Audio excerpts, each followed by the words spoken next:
Previously on Pious Travels. I am starting to document my travels and adventures around the UK and around the world.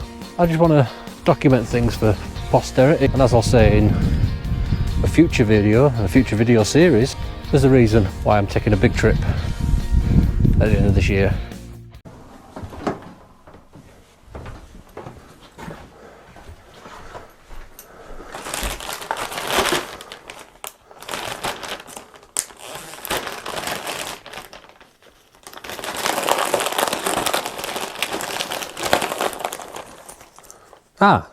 Now then.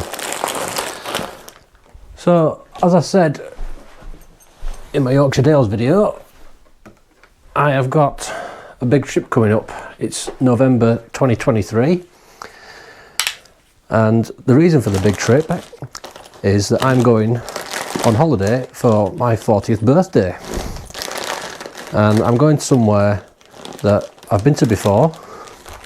It's quite a distance away, and I'll be going there for the first time on my own, which isn't a not daunting endeavour.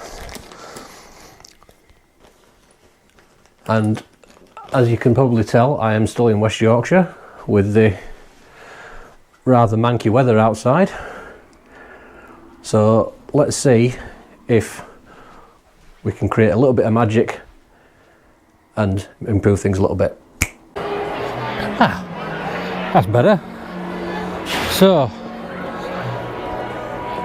you're welcome to be my guest on this 2-week adventure. Welcome to Pious Travels in Orlando, Florida.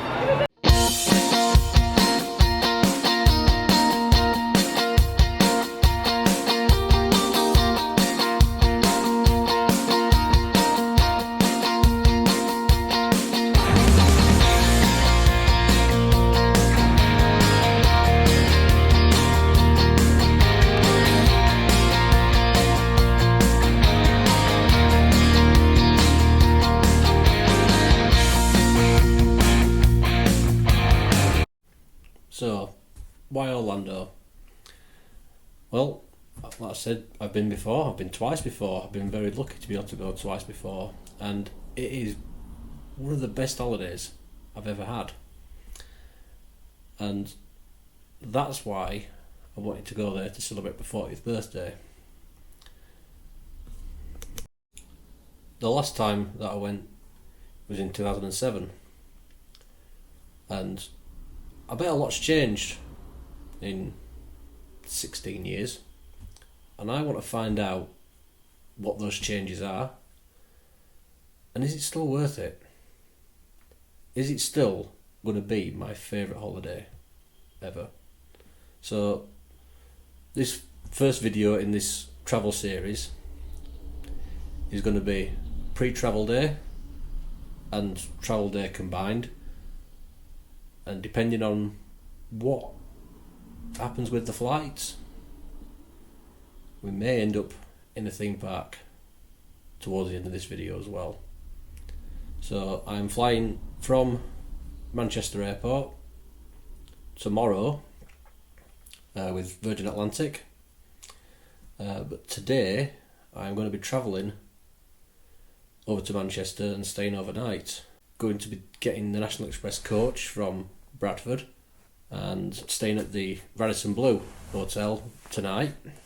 I'll take you on that journey, see from a different perspective of actually travelling to Orlando, because previously I've got up stupidly early in the morning to get taxis there or get lifts from kind family members and friends, and yeah, so this is going to be a different experience for staying overnight, not having the mad rush to get up at 4 o'clock in the morning to get a taxi for 6, to get to the airport for 7, 7:30 for a 10:30 flight. And obviously the world's changed now. Back in 2004 when I first went, we were in the aftermath of 9/11. Check-in times were minimum 4 hours.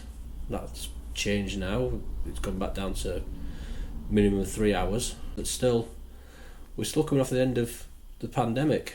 How's that changed air travel? I mean, I went away last year and it had changed air travel significantly. We had to mask up on the aircraft, and parts of where we were staying and travelling through, we had to mask up. Some places were more relaxed with their COVID restrictions, but some places they were like, yeah, you still need to wear a mask in public places, in closed public places.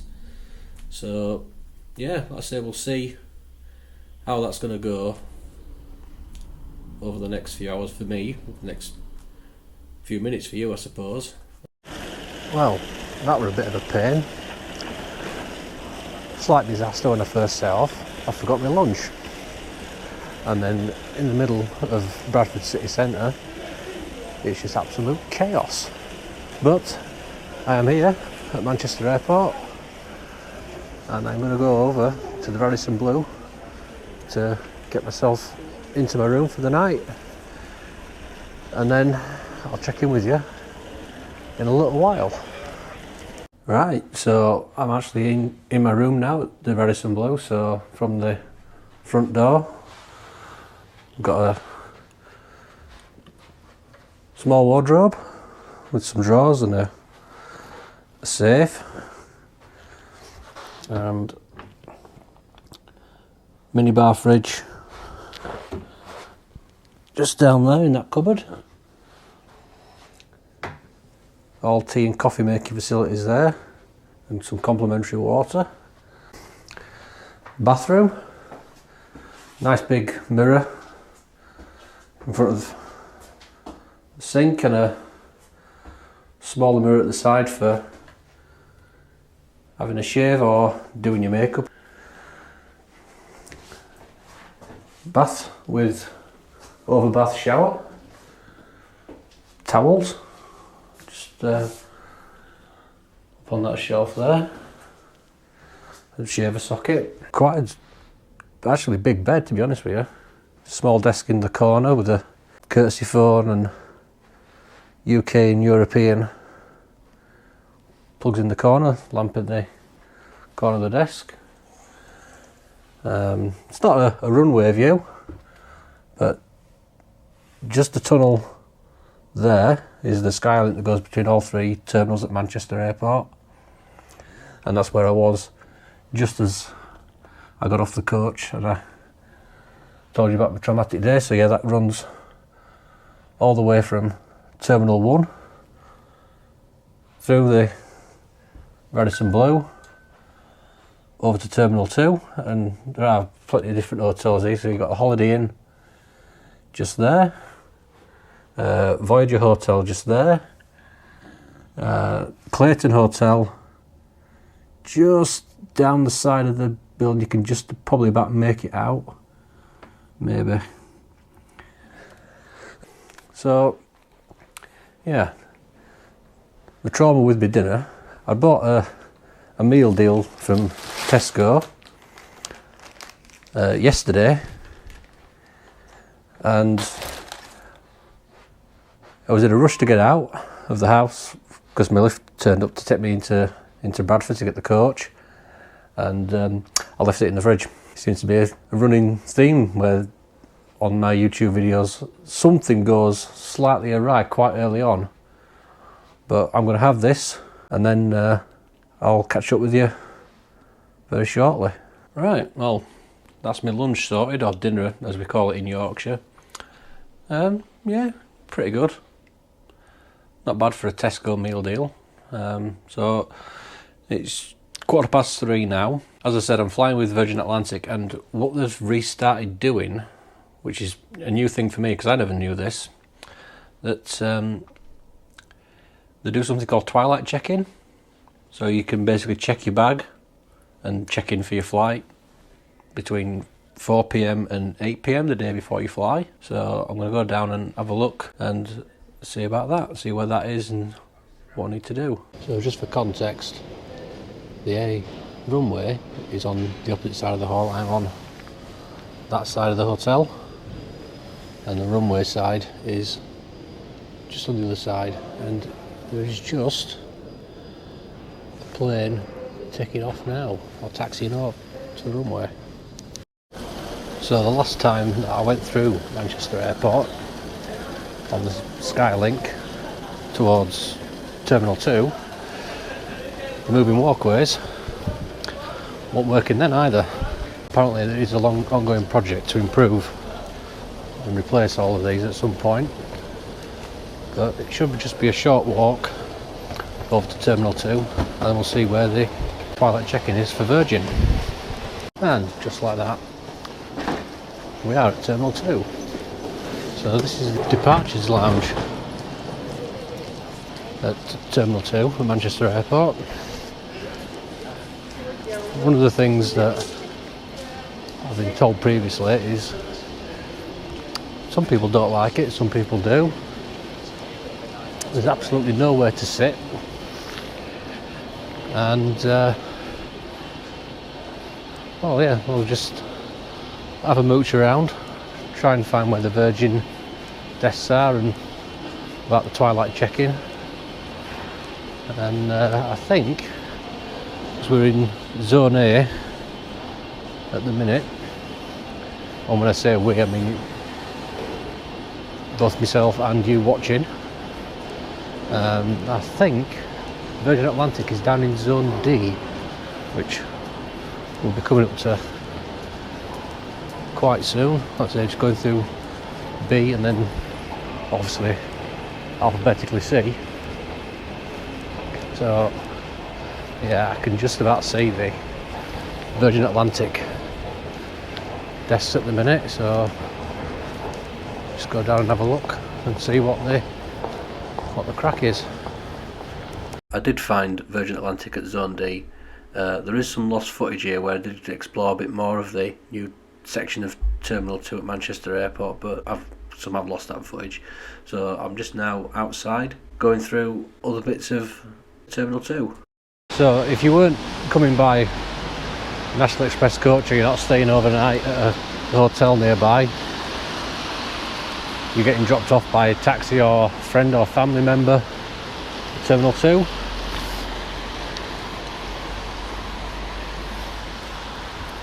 You come down the drop-off lane and in one of these parking bays, and then enter the terminal through either of the doors that are dotted about all over this side of the terminal. Just to give you a bit of a heads up if you were coming by different means than me. So one of the things that I was told was that there was no seating. Now whether I misunderstood that, but there is some seating, but it's very, very limited in the new section of Terminal 2. So I'm going to go back to the room, sort my case out for Twilight check-in, and then just see what the rest of the day takes. Maybe look at the restaurant menu in the hotel and see what fancies me something for the evening meal. So there are other airlines other than Virgin that fly directly to Orlando. TUI, you probably get that from Zone A if you're flying from Manchester, but they don't fly to Orlando International, which is the biggest airport in Central Florida, to the best of my knowledge. And I will preface what I'm going to say in the course of this series, it's to the best of my knowledge and the best research I could do at the time. If you know something more than I do, then put a comment down below. No hard feelings, I'll hold my hands up if I'm wrong. No shame in admitting when you're wrong sometimes. But to the best of my knowledge, it's definitely the biggest airport that serves Orlando. Mainly because they've actually expanded Orlando International Airport. It's now got 3 terminals as opposed to the 2. If you're flying with Aer Lingus or British Airways from the UK, you will fly into Terminal C, whereas Virgin flies into the old Terminal A or B. I'm not sure which at the moment, probably Terminal B, but I'll find that out tomorrow. And if you're flying with TUI, they used to fly to Sanford, which is north of Orlando International, but now they fly to Melbourne, which is a relatively new airport. It's about an hour and a half drive away from Orlando, so just be mindful of that. If you've had a long flight, do you want to drive that far? Maybe you do, maybe you don't. It's just something to bear in mind. So from Orlando International to the main tourist areas, it's about 20 miles, 25 miles to where you're more than likely going to be staying.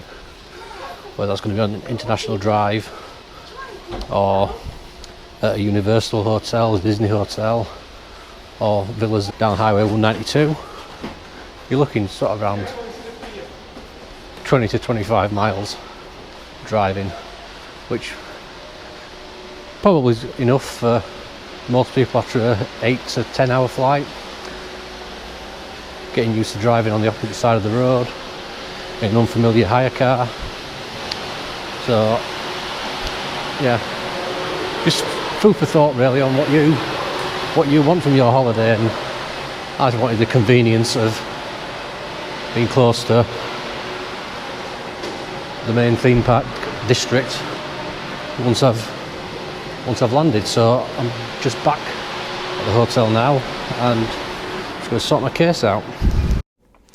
So something just to be mindful of when you're travelling to the USA, depending on if you've ever been before, you may know this, but if you haven't, the Transportation Security Administration, which is like UK Border Force, they can randomly inspect suitcases, and if your suitcase doesn't have a TSA compatible lock, then they'll just break the case open. There's no question about it, they'll just break the case. If they wanted to inspect, make sure you're not bringing anything into the country that you shouldn't be bringing in, then they'll just do it and they won't care. My suitcase is quite old before they brought this piece of legislation in.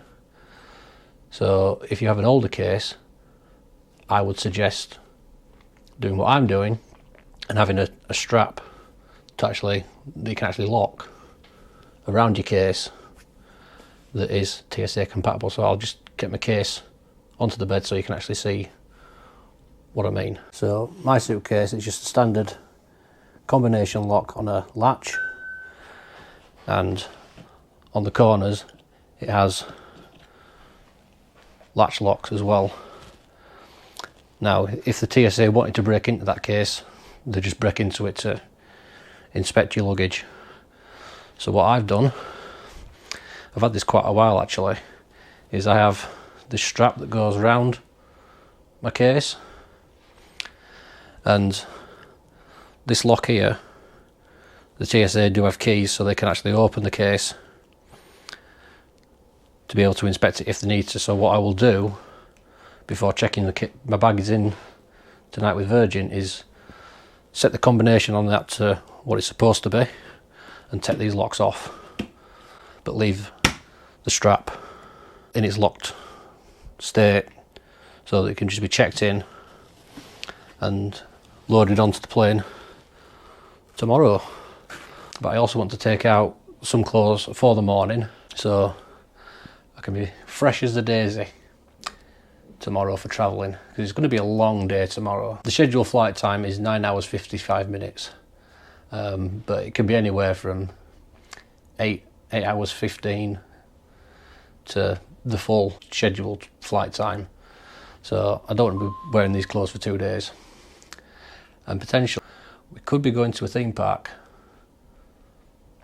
when we land. It all depends on how things line up with flights and if we're delayed or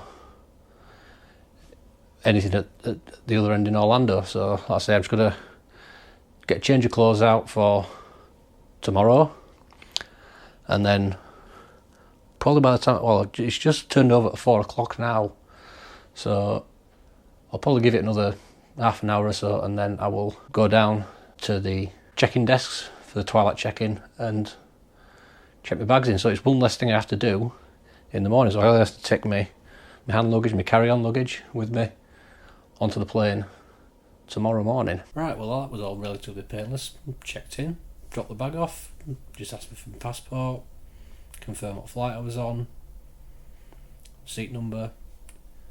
Yeah, all done and dusted. That's the service. It's actually very well thought out, quick, easy, and like I say, tomorrow morning I can just go straight down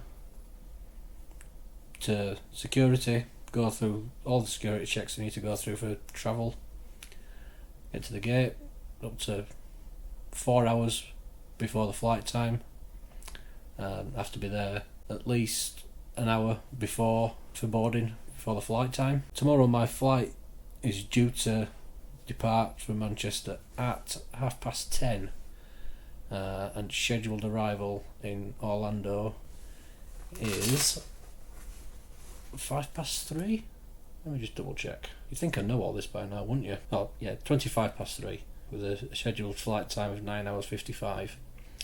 So yeah, all that's sorted. So now I'm just going to have a look at the menu for the Collage restaurant, because when I checked into the Radison Blu, if I register for Radison Rewards, I could get some discount on the restaurant for soft drinks and food. So I'll just have a look over the menu and just see what I fancy for something to eat. By heck, it's not cheap. It's not cheap in this restaurant. Tail end 450 gram T-bone steak, £45. First class 450 gram sirloin club steak, £45. Wing, that's wing. 1 kilo rib sirloin to share, £80. Excess baggage, 800 gram bone-in ribeye, £70. Dry aged rump heart served with fries dressed with watercress, £26. Ugh. But if they've got it, I might go for the beef marrow burger. I think that might be a good one at £18. Certainly not paying the 45 quid for a bit of steak, even though it is just under half a kilo of steak. I'm not paying that and get stuffed. Right, well, I'll say I'll nip down there and see what it's like. Well, it was a nice burger. I don't think it was worth £18 though. 12 at the absolute most, but it was a nice burger. So yeah, I've just got a few other bits and pieces to do for a couple of hours, and then I'll probably be calling it a day, getting some sleep for tomorrow. Like I say, long day travelling tomorrow, so I will see you in the morning. Morning. It's just after 6:15, and I woke up probably about half an hour ago to find that the flight's been delayed. It should have departed at 10:30. It's now going to be 20 to 12, 11:40 when the flight departs. But as long as it don't get cancelled, it'll be fine. So we're gonna have a breakfast and then get a shower and then go over to the airport and go around the airport until I get called to the gate. Right, so breakfast's all done. It was a nice breakfast. Buffet style breakfast, cooked breakfast items, bacon, sausage, beans, mushrooms, hash browns, black pudding, all that goodness. Also continental style breakfast as well. Cold meats and cheeses and things like that, or charcuterie I think it's called properly. But I've just spent the last hour and a half or so doing a bit of editing for this video, and then getting showered and starting to pack up now, and hopefully there'll be no other delays for the flight other than what we've already been told about. And like I say, hopefully when I get to Orlando I'll be heading into a theme park, and I am appropriately dressed for a theme park in question, sort of. If you understand this reference, then you'll get it. So yes, hopefully I'll be heading into Universal Orlando. Potentially, if everything goes to plan, I'll actually be going into Universal Sounds of Adventure to try and ride Jurassic World Velocicoaster, which is a new coaster in Sounds of Adventure in the Jurassic Park area of Sounds of Adventure. I'll say we'll see how things go, how things pan out. I'm just going to pack the rest of my stuff up and I'll be checking out. Well, I'm all checked out at the hotel now and just going over to departures. Obviously I've already dropped my bag off last night, so I can just go straight through to security.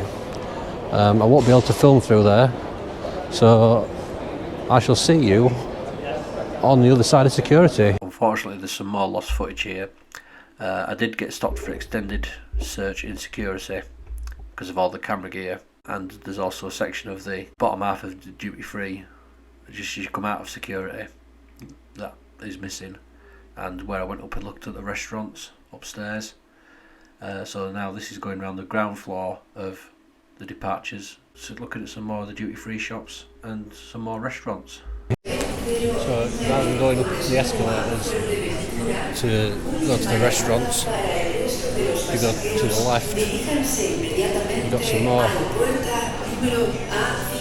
jewellery watch shops, Swatch, Oakley sunglasses, Ray-Ban, another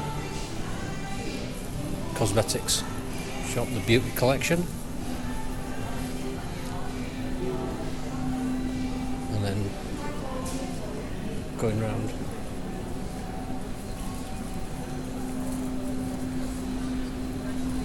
the other side.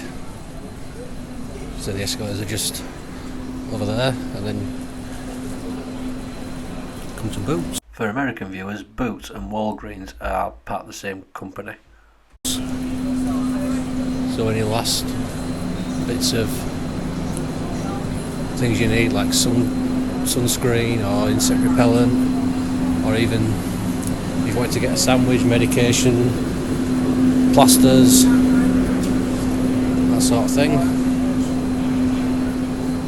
The usual things you find in Boots on the high street in the UK. Vending machines dotted around. Outside of this seating area, just by that big screen, and then there's accessorise. So just going underneath the escalators now. The World Duty Free shop is back over there, and if you turned right instead of turning left, there's JD Sports. Another World Duty Free shop for cosmetics and confectionery. In Motion gadget shop for getting hold of your last minute travel plugs, neck pillows, headphones. Another WH Smith's and bookshop by WH Smith's. There's another big seating and dining area here, and there's some more places to eat down here. So Barbarito, Mexican eatery, Vict, Hearty, Healthy, Fast, another place for breakfast and other goodies. Fret, as Andrew called it from the Night Strider channel, Preta Manga. I do like his videos. He's a cheeky chappy originally from Liverpool but lives in Tenerife. Also on YouTube, so check his channel out, The Night Strider. And then going on that way, it's to additional gates. Let's just have a look out the Glorious Manchester weather this morning. Oh wait, it's teamed it down. Oh well. Well, should be remedying that in about 10 hours time for myself. I looked at the 10-day forecast, and as well as the beginning of this week, high temperatures at Manchester were 9 degrees. Orlando, highs of 27. But in recent days it went up to 29. So I think we'll be fine for not being in crummy, wet, cold weather. So yeah, that's just the backside of the bookshop, and in motion and all duty free. And the back of Accessorise, and there is another bar just here. Jet2.com, flight at less than 9212 dollars. It's the final day call, passengers removed. Riaz, Delson. So they do food here as well. Bacon, sausage, black pudding, sourdough toast, either fried or scrambled egg, $11.75. That's pretty decent, is that? Doubling up on the bacon and sausage, $15.75. Or you get tomatoes, beans and potato tots with that as well. Another option for places to eat in Terminal 2. So I am quite impressed with how Terminal 2's come out. Hello! There's always someone like that. Just embrace it, is what I'm going to say. So I'm going to try and find somewhere to perch for a while, and when it's ready to board, I'll come back to you.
So my gate's been called.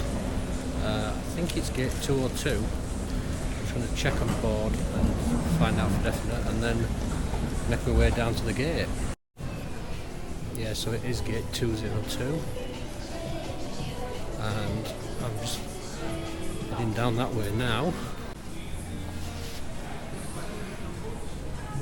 So it's off to the left, just here.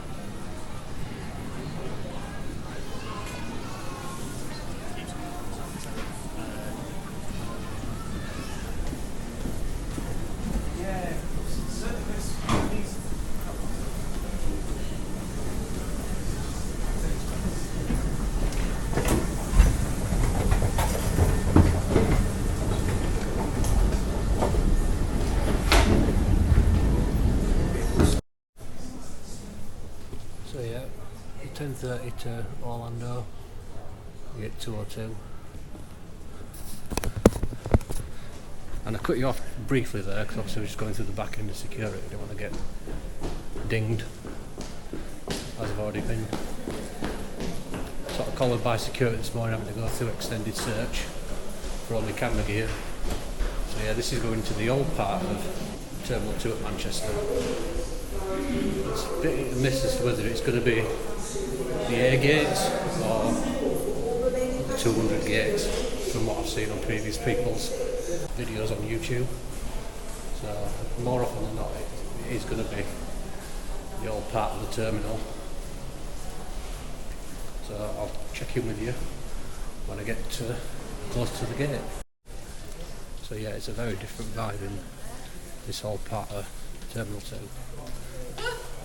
You can tell that it does need some updating.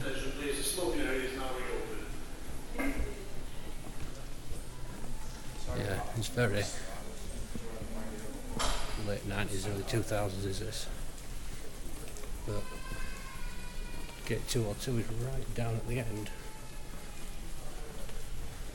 of this section of Terminal 2. Just going past 206 now, up to 205. It's a bit of a long walk, but still, keep your steps up. So there does look to be quite a lot of people all just queuing before you get to gates 201 and 202. So put the camera away and just get through all this gridlock. So yeah, that was the queue to get through into the end of the terminal, and that is the plane. If anyone gets that reference, put it down in the comments. So Virgin have actually retired the Boeing 747 Jumbos that they used to run. That was a plane that I got the last time I went to Orlando. And now they're running Airbus, particularly this flight. It's an Airbus A330. I am travelling in economy classic, not premium or upper or any of that. And I'm in seat 44G, which is an aisle seat, which is good because I've got long legs so I can stretch out a little bit into the aisle. But unfortunately, you're not going to get the obligatory takeoff time lapse you see on some of these travel day videos on YouTube from other channels, because I'm just nowhere near a window to be able to do that for you. So just waiting now for my row to be called. One thing that I did look at whilst I was just chilling before I got called to the gate, if you actually Google your flight number, you can usually find out what gate you're leaving from. So I had an inkling before I looked at the boards that it was gate 202. So let's say just type into Google your flight number and it'll come up and it should show you your gate. I'll put a picture up here so you can actually see that I looked it up before.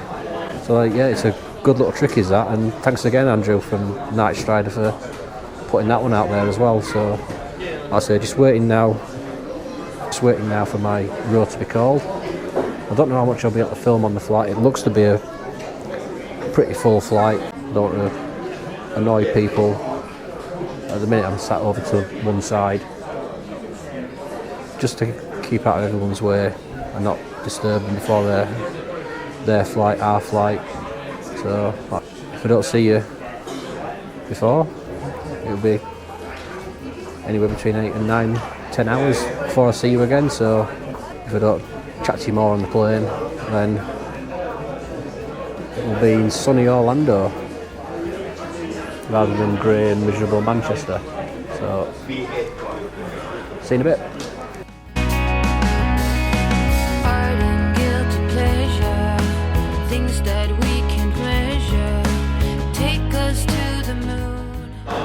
Right, I'm half deaf, but I am now in Orlando, baby. and I'm just waiting to get on the first best ride, the monorail. And the man on the other side is a reflection of you and I. Spark, the antidote of our lives. Cut down on correction, lead us with affection. All or nothing, no grey zones. Species die, no major tones. Take us to the moon. Ancient Greek and dinosaurs. If you were here, you show us remorse. No one is immune. Spark, deep inside, we all thrive. And the man on the other side is a reflection of you and I. Spark, the antidote of our lives. Cut down on correction, lead us with affection. Spark, deep inside, we all thrive. And the man on the other side is a reflection of you and I. Spark, the antidote of our lives. Cut down on correction, lead us with affection.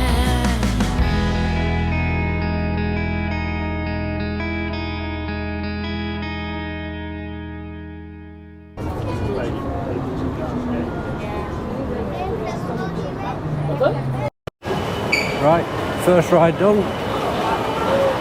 Now, let's get the car sorted.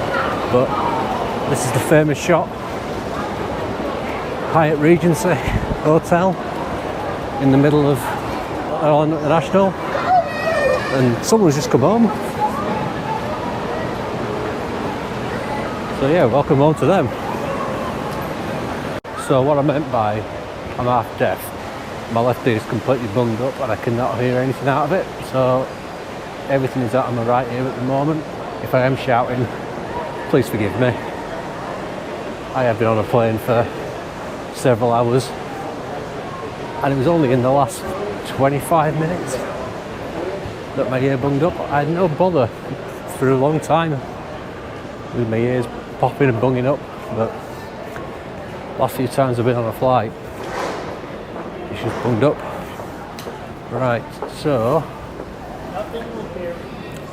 I am going to go down in the lift to get to the rental car desk. I'm with Alamo, my rental car company, for this next 2 weeks.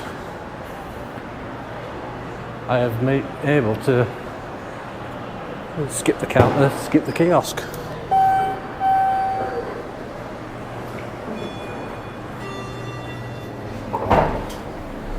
So I can just go straight out to the parking garage and get in a car. So one thing before I actually get into the rental car is I'm going to pick up the visitor's toll pass.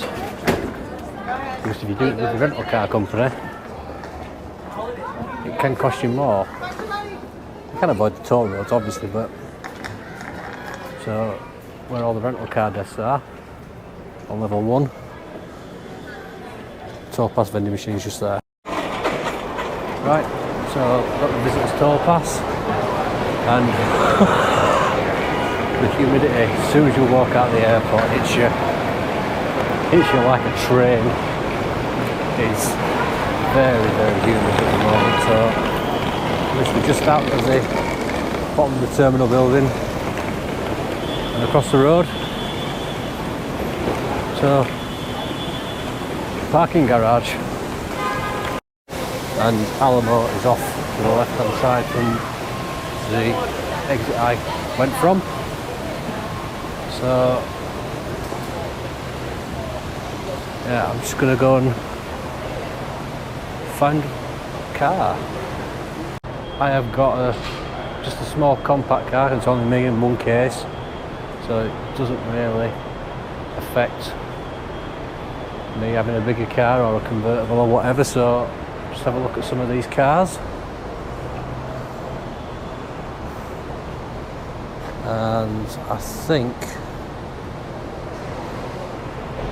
the Nissan Versa is the one to go for. That I'm going to go for. It's slightly bigger. It's in the compact economy cars, but one of the things that you should always do with rental cars is just go around them and just check, see if there's any damage, and if you've got your phone, just take a video of on your phone. So there's a couple of paint chips. Oh no, it's just stuff stuck to it.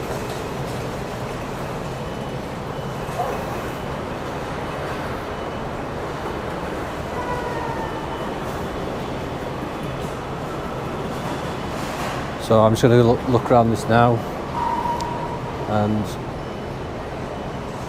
I'll be back with you once I've got it all sorted and in the car. Right, sorry about that. I just came straight to Universal.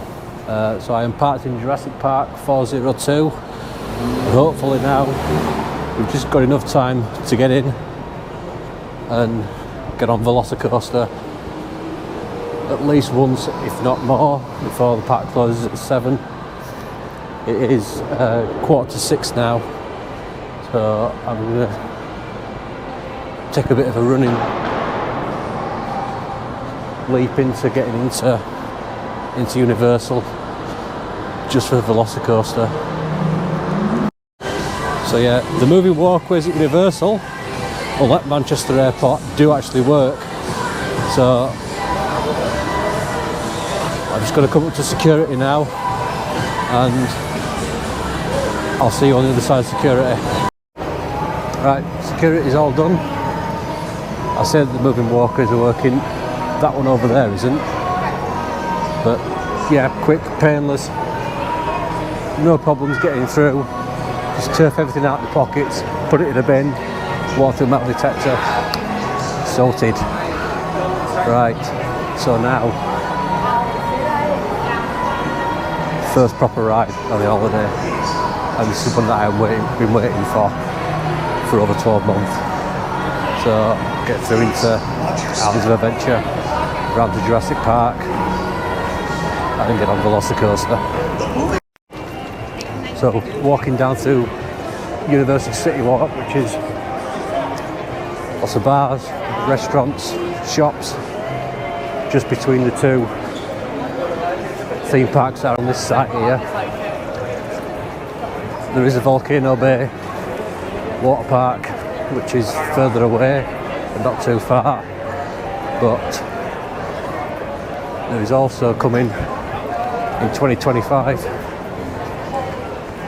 Epic Universe theme park, which is even further away from the current site. But tonight we are going over that way to Islands of Adventure. I will be spending a full day at Islands of Adventure, so I'll go through more details on that day. But tonight it's just get on Velocicoaster. I can see that Hulk and Doctor Doom currently running just as I'm walking in, but that's it. I'll go into more detail on the layout of Islands of Adventure. Right, I'm in, and I can just see Velocicoaster going round. It's just gone round now, and that's it in the back corner, right in front of the accurate replica of the visitor centre from Jurassic Park. Oh, there we go.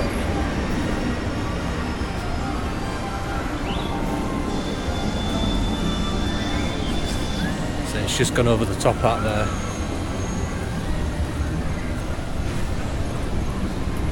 So I'm going to make my way around. So the thing with Velocicoaster is at the front of the ride there are lockers, mandatory lockers. You have to put everything in, apart from a paper park ticket and metal detectors as well. So when I get round there, you will be left in the locker, I'm afraid. Can't take you on the ride. Universal's got a really strict policy on filming on rides. Practically no ride at all can you film on. Some people have, but they really do clamp down on filming on rides.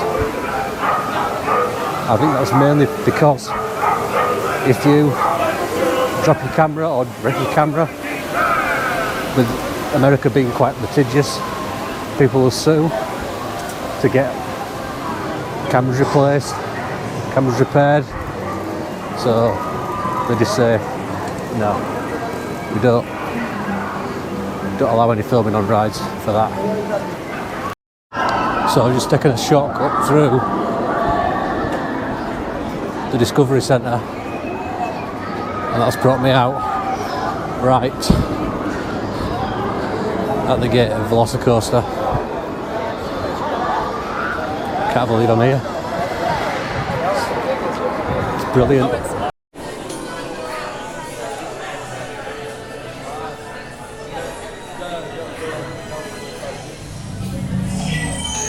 Take it from here. Let's get you ready to enter the paddock with real live raptors. The name Velociraptor means swift thief. Not only are they fast, their bite is equivalent to a large American alligator. Yikes! That means we can't retrieve any lost items from the paddock once they're gone. I'm here to help keep you and your belongings safe during your raptor run today. To access a locker, you will use your park ticket. If your ticket is on your phone, see the nearest team member for assistance. Scan your ticket at an available station, and the screen will indicate which locker is assigned to you. You won't be returning to this room, so you need to remember that number, symbol, or color to retrieve your items. You must put all of your loose items, except the park ticket, in the locker. Don't forget to empty your pockets. You will be going through metal detection. Make sure to empty any beverages into the sink before placing it in the locker. When you disembark, you will arrive to the other side of the lockers. So hold on to your ticket and look for key markers. You're ready to ride.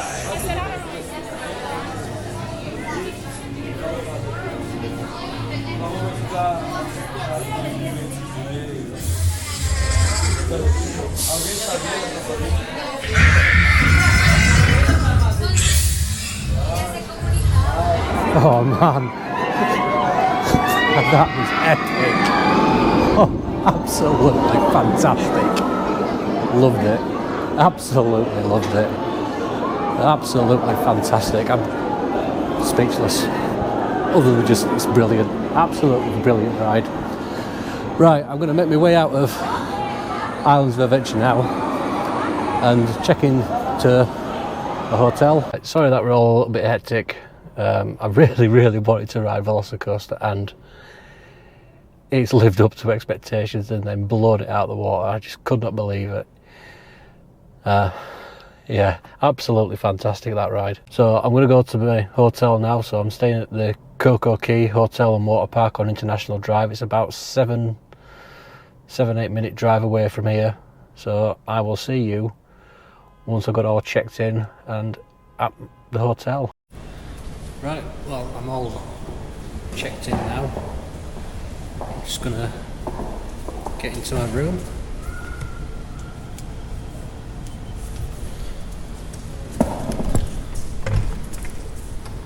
And I'll see you very shortly. Well, I'm now in my room, and it's actually quite a nice room, to be honest with you. Just put some light on. I will do a full tour of the hotel and the room in a future video.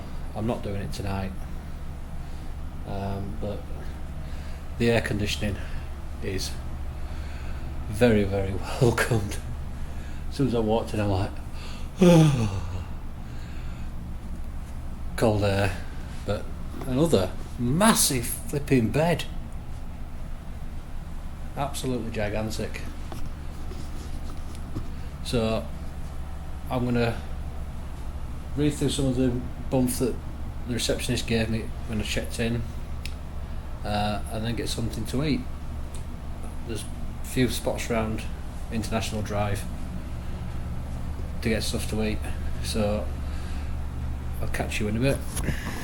So I ended up going to Chili's across the road up International Drive. I had a mushroom Swiss burger. It was nice. It was nice. So that's going to do it for today, because I am so tired now. Thanks for watching. If you like this video, get a thumbs up and consider subscribing and clicking that notification bell so you get kept up to date of when new videos get uploaded to the channel. And I shall see you on the next one.